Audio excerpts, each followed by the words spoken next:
Om Namo Bhagavate Vasudevaya. Om Namo Bhagavate Vasudevaya. Om Namo Bhagavate Vasudevaya. Welcome to today's reading from Brilliant as the Sun, a retelling of Srimad Bhagavatam, Canto 4, Krishna Fulfills All Desires. We are reading from chapter 4, Sati Quits Her Body. We have read half of it yesterday and we begin from where we left yesterday. So let us begin.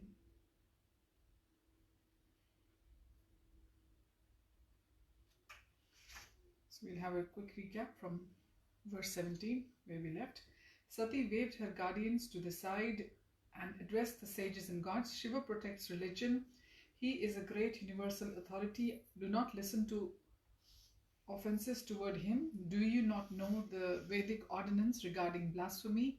Brahmins should block their ears and walk away. Kshatriyas should either kill the blasphemer or forcibly cut out his tongue, and Vaishyas and Shudras should give up their own lives. Verse 18. She turned to her father, since you have blasphemed Shiva, I consider my body which comes from you to be contaminated. I shall give it up. It is said that if one eats poisonous food, the best remedy is to vomit. Daksha retorted, how have I blasphemed Shiva? I have merely pointed out that he does not follow the rules and regulations of the Vedas. This is the truth, not blasphemy. Sati said everyone should behave according to their position. Materialists must follow the Vedic ordinances, but the elevated transcendentalist can forego these rules. The paths of conditioned and liberated souls are different. Just as the rules for God and humans are different, it is the rules for gods. It is better to follow what is appropriate for you and not criticize others. Verse 20, the Vedas give directions both for family men and renunciants. Those attached to material enjoyment should follow the first, while those who are detached should follow the second. Both of these paths can be neglected by a person fully absorbed in the thoughts of Krishna's loving service. Daksha straightened himself. It is because you have been raised in a good family that you remain faithful to your husband, and even though he is devoid of all the culture. Verse 21, Sati's face flushed. My dear father, neither you nor your sycophantic followers can even imagine the opulence we possess, for you are preoccupied with the sacrifice for material gain and filling your bellies with the offered food. Shiva has all perfections, but he does not like to exhibit them.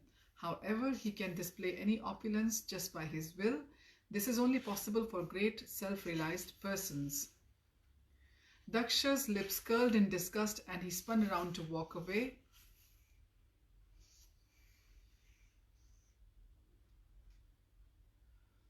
Sati collapsed to the floor, sobbing. Clearly her father would not see. Gradually she cut an offender at Shiva's lotus feet.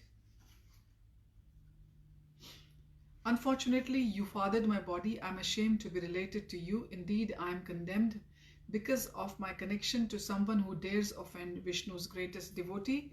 Since I am born of you, my husband sometimes addresses me as Dakshayani. I am ashamed of that name, which reminds me of our relationship. Therefore, I shall quit this body. Sati rose and ordered Maniman to bring her a saffron cloth and an Achaman water pot. Wrapping herself in the cloth, she sat facing north. After purifying herself with water, she half closed her eyes and entered into a mystic trance. Verses 25 and 26. Assuming the correct sitting posture, she began to lift her life air upwards, first to her navel, then to her heart and lungs, and from there to between her eyebrows.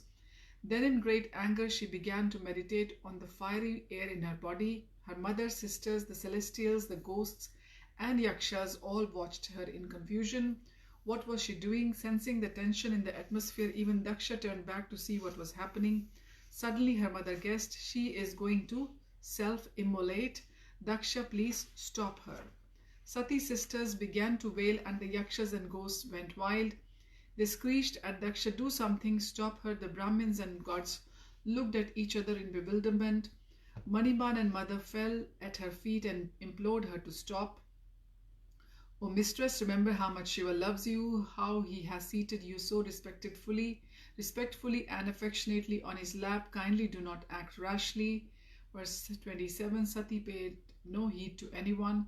It was too late. She could not possibly remain in a body associated with Daksha. Now she needed to focus her consciousness on her husband's lotus feet. He was the supreme spiritual master of the world. Simply thinking of him cleansed one of all taints of sin. As the assembly looked on in horror, Sati's body suddenly erupted into flames. Verse 28, everyone howled. Cries of grief were heard all over the universe. As the news of Sati's death spread, only Daksha remained unmoved, and yakshas and ghostly followers of Shiva went wild. Shiva's beloved wife has given up her life because of Daksha's cruelty. Verse 29, even the celestials and their wives looked reprovingly at Daksha. Some said, how astonishing that Daksha could treat his own daughter so harshly that she killed herself. You would not expect that kind of behavior from a leading Prajapati, a supposed guardian of the living entities. Sati did not deserve to be so badly treated by her father. Not only was she a most chaste lady, but also a great devotee.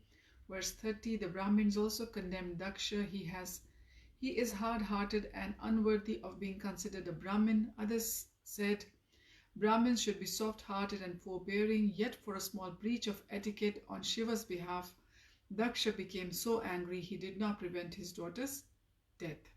He will become infamous for his cruel neglect of his daughter. Surely he is envious of the Supreme Lord, otherwise he could not be so heartless. Verse 31, the yakshas and ghosts ran about in confusion. How can we tell Lord Shiva that his beloved wife is dead?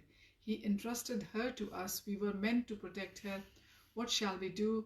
Since we failed to save her, let us die avenging her death. A great cry of revenge swept through their ranks. Raising their weapons, they rushed on Daksha. Verse 32, Bhrigu Muni realized the danger. He was sat on the southern side of the sacrificial fire, and undetected by Shiva's followers, he offered oblations into the flames, which, uttering hymns from the Yajurveda, let those who would destroy this sacrifice be killed immediately. Verses 33 and 34, as the ghee lit the fire, hosts of powerful gods called Ribhus rose from the flames. Their bodies shone with the power of the moon god. They took up half-burned logs from the great fires and attacked Shiva's followers. The yakshas and ghosts fled in all directions. Daksha watched them scatter. Thank God Bhrigu had acted so swiftly. He grasped him warmly by the shoulders. By your great spiritual power, you have saved my life. So that brings us to the end of chapter 4. Sati quits her body, and we will begin chapter 5. Daksha is slain next time. Thank you for joining. Hare Tat Sat, Hare Krishna.